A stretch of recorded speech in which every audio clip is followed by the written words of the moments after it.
하나 둘씩 잃다 보면은 나중에는 잃을 것도 없는, 그래서 내가 가진 것 중에 잃을 것도 없는, 가진 것이 없어서 잃을 것도 없는 그런 경우가 있습니다. 바로 잃을 것이 없어서 더 이상 어떻게 해볼 수 없는 그런 사람들의 그 마음은 어떠할까요? 그야말로 기댈 데도 없고 더 이상 손해 볼 것도 없는, 그래서 잃을 것도 없는 그런 사람의 심령은 그야말로 그 마음은 어디에 아무것도 둘 수가 없는 거지요. 과연 잃을 것도 없는 그 사람의 그 모습이, 그 삶이 거기서 끝나는가?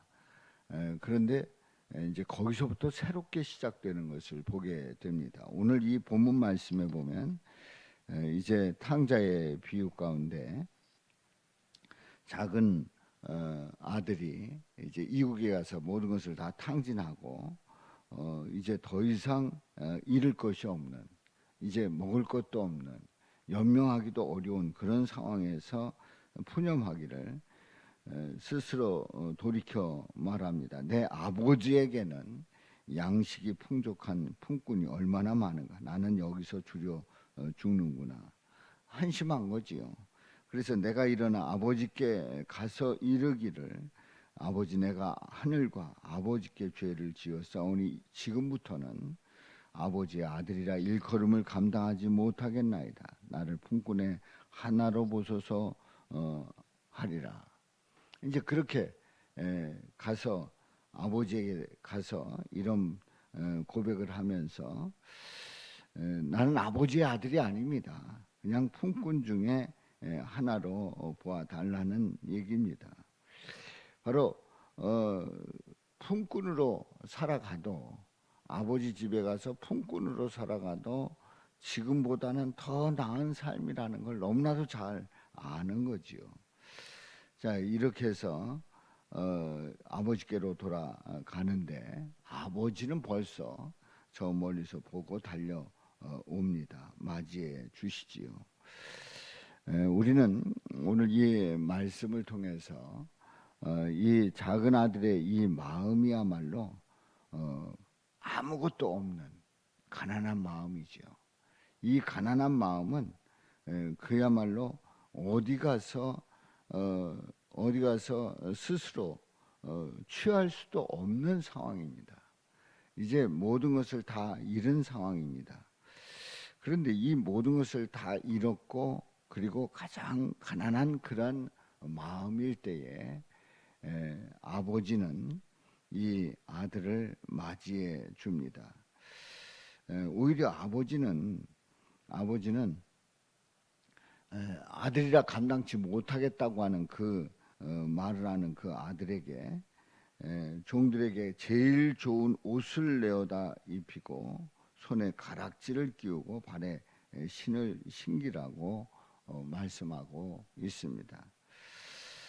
그렇습니다. 옷을 갈아입고 가락지 끼우고 신을 신기고, 그리고 살진 송아지를 끌어다가 잡고 그리고 먹고 즐기자, 이렇게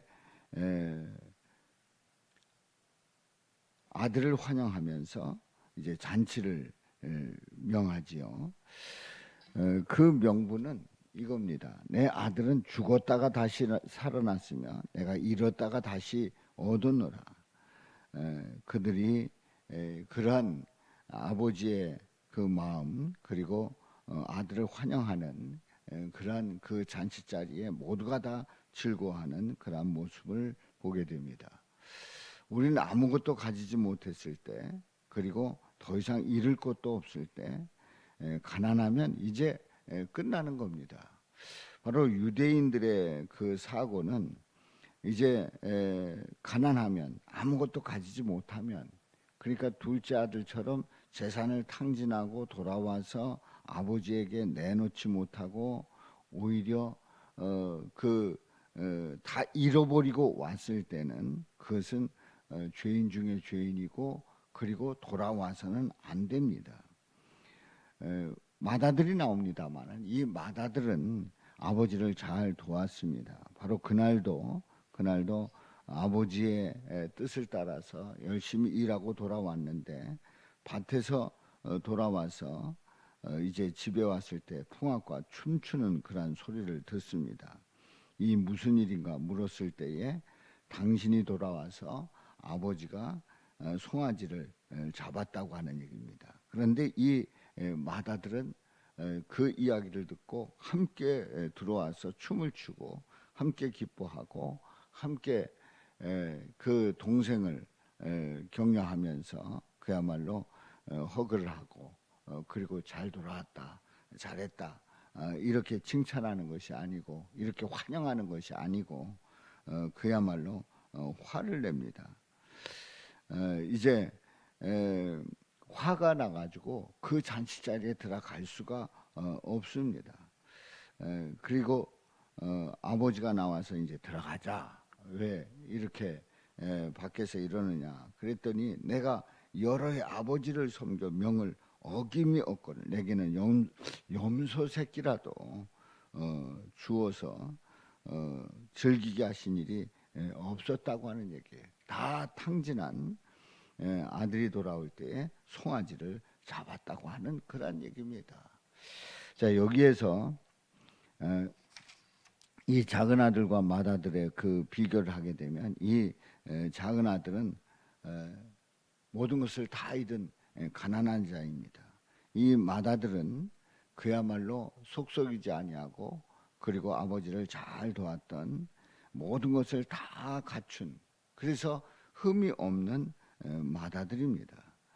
그런데 이 작은 아들은 나는 그렇기 때문에 아버지의 아들이라 일컬음을 받지 못할 것이다 하는 것이고 맏아들은 그렇기 때문에 나는 대접을 받아 마땅한데 나에게 대접해 주지 아니하고 그리고 염소 새끼라도 주어서 친구들과 함께 즐기게 한 일이 없다고 하는 그러한 맏아들의 모습을 보게 됩니다. 이 작은 아들은 심령이 가난한 자입니다. 이 맏아들은 심령이 부한 자입니다. 그런데 우리 예수님은 바로 이 작은 아들을 맞이해 줍니다. 이 맏아들은 아버지가 이렇게 얘기를 합니다. 너는 항상 나와 함께 있으니 내 것이 다 내 것이로다. 내 동생은 죽었다가 살아났으며 내가 잃었다가 얻었기로 우리가 즐거워하고 기뻐하는 것이 마땅하다. 그렇게 아버지는 설득을 하지요. 바로 이 작은 아들은 이방인들입니다. 아직 예수님을 몰랐고 그리고 그 아브라함의 자손이 아니라고 했던 그 이방인들 그들이 주님 앞에 돌아올 때 아무것도 없이 돌아옵니다. 우리 예수님은 맞이해 주지요. 그런데 유대인들은 마땅히 우리가 유업을 받아야 하는데 우리가 하나님의 그 자녀로서 특권을 얻어야 되는데 그런데 우리 예수님은 그들을 인정해 주시지 않았습니다. 오히려 작은 아들 바로 이방인들을 죄인이라고 고백하는 그 이방인들을 맞이해 주셨습니다. 오늘도 나는 주님 앞에서 죄인임을 고백하며 또 나는 주님 앞에 도저히 나올 수 없는 죄인이라고 고백할 때에 우리 주님께서 의를 우리에게 전가시켜 주시고 또 우리를 하나님의 자녀로 삼아 주시고 또 인정해 주시고 영생을 허락해 주시는 줄로 믿습니다. 그런 은혜를 함께 누릴 수 있기를 주님의 이름으로 축원합니다. 누가복음